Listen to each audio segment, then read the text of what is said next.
I've been spending a lot of time these past couple weeks with this Nightmare Alley, a new release from the Criterion Collection by director Guillermo del Toro. He put a lot of heart and time and effort into this film.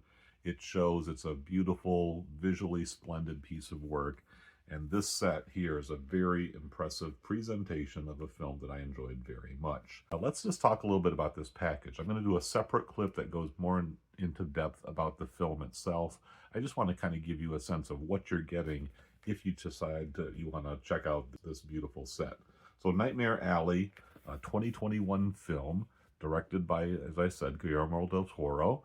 He is a great visionary filmmaker, tons of attention to detail, really invests himself into building these impressive and immersive worlds that viewers can really get lost in or explore to their heart's content, because each scene is just filled with precisely selected, immaculately curated objects, props, costumes, set designs, and of course actors very well cast for the particular parts that they play. But Nightmare Alley, this is a film and a set that kind of shows Guillermo del Toro's magnificent attention to detail, just the precision and planning that he puts into each of the things that he associates his name with.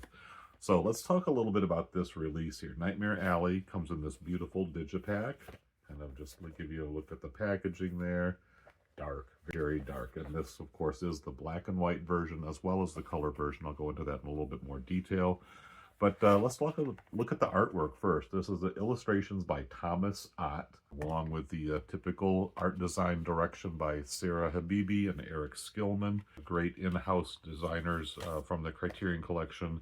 And anything that Del Toro has, put out there is going to have top-notch pedigree of art and, again, just that craftsmanship that never lets you down. Here's that kind of that tunnel effect, that kind of madness, mentally disturbing aspect as he's going through this tunnel, encountering maybe some of his own darker secret sins. And speaking of sins, examine thyself, sinner.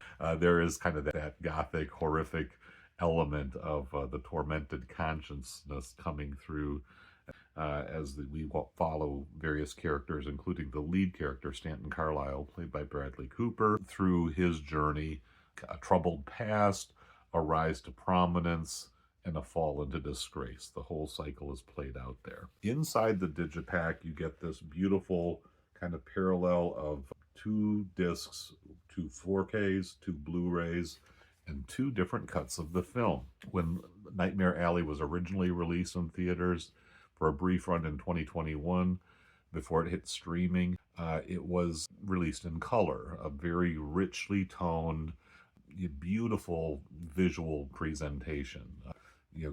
The carnival scenes at the beginning of the film have this kind of gritty, mucky, grimy authenticity to them. Of course, the props, the tents, the midway and the freak shows, and all of the elements that make up, especially that kind of old-fashioned Depression-era carnival, are all rendered with great detail and specificity. And then it moves into this kind of Art Deco phase where they move to the city of Buffalo. I don't think that Buffalo itself is played up, but it's a kind of a shrine of Art Deco. And they make great use of some of the public spaces and interiors to really put you in that early 1940s mindset and that vibe as the action starts in 1939 and leads up to the beginning of the American involvement in World War II. So on these 4 discs, you've got the Blu-ray and the 4K of each of the 2 versions.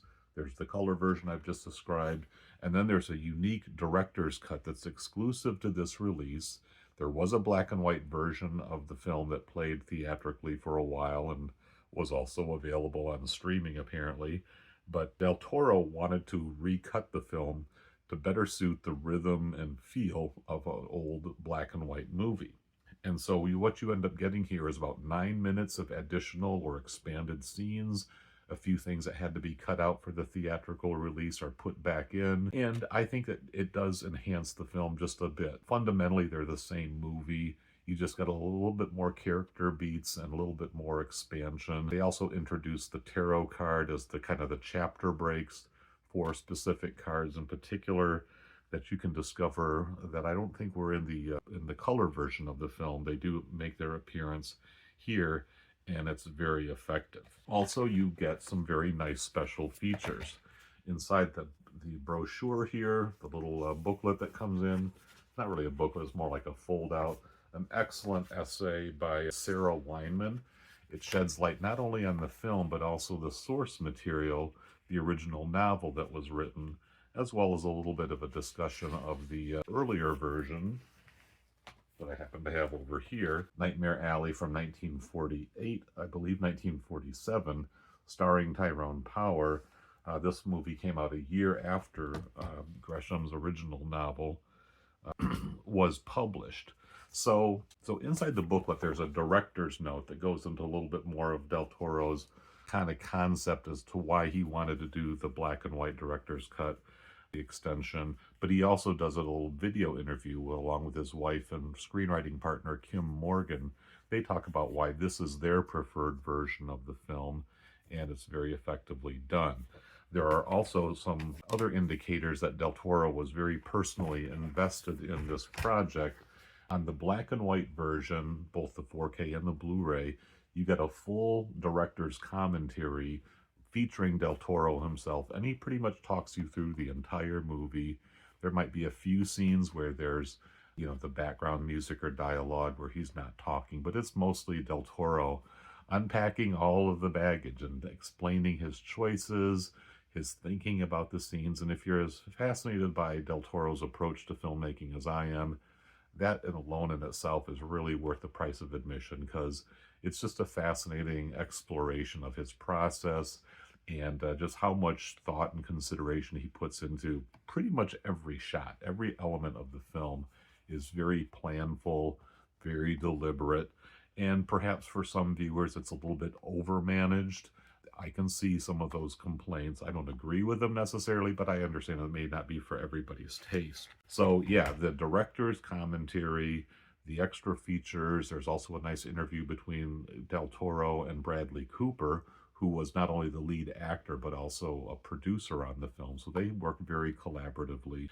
That was Bradley Cooper's follow-up to his role in A Star is Born. So kind of following his career trajectory as well. And what else? You've got some trailers. Really, it's that director's cut and also the documentary on the film. It's like 45 minutes. I think it serves as like an encore of the actors, but also the crew and the technical people who put this film together, the set designers, the costume designers. They're striving for not simply authenticity, but incredible attention to period detail so that the film really shines. And I think that's what really helps it hold up to additional rewatches, just further exploration of this world that he's put together. Nightmare Alley is Guillermo del Toro stepping outside of the kind of supernatural fantasy, horror, speculative types of fiction that he's specialized in. Even his earlier films have that kind of otherworldly presence to them, things like Kronos or The Devil's Backbone. While they're very much set in reality, The Devil's Backbone in particular, there's just kind of that creepy aura, and certainly there's plenty of creepy aura here, but he's not resorting to anything that involves ghosts or monsters or supernatural beings at all. It's very much grounded in the ordinary reality, although it's kind of a easy and shady reality of manipulation, of deception, of con artists, basically. And even the way he applies the messages of the film that he made, Nightmare Alley, to our current situation politically and culturally here in 2025. Very insightful, and I appreciate his willingness to kind of go there and talk about it without necessarily naming names or getting overtly partisan, but just kind of telling it like it is. So yeah, my esteem and respect for Guillermo del Toro has really been enhanced quite a bit by spending these last couple of weeks hanging out with him and listening to his thoughts and just really admiring the depth and the richness of his work.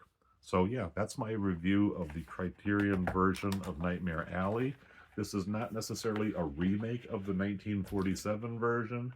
It's an adaptation of the source material that takes its own liberties and brings you on a journey that I think you will find very rewarding and rather unforgettable.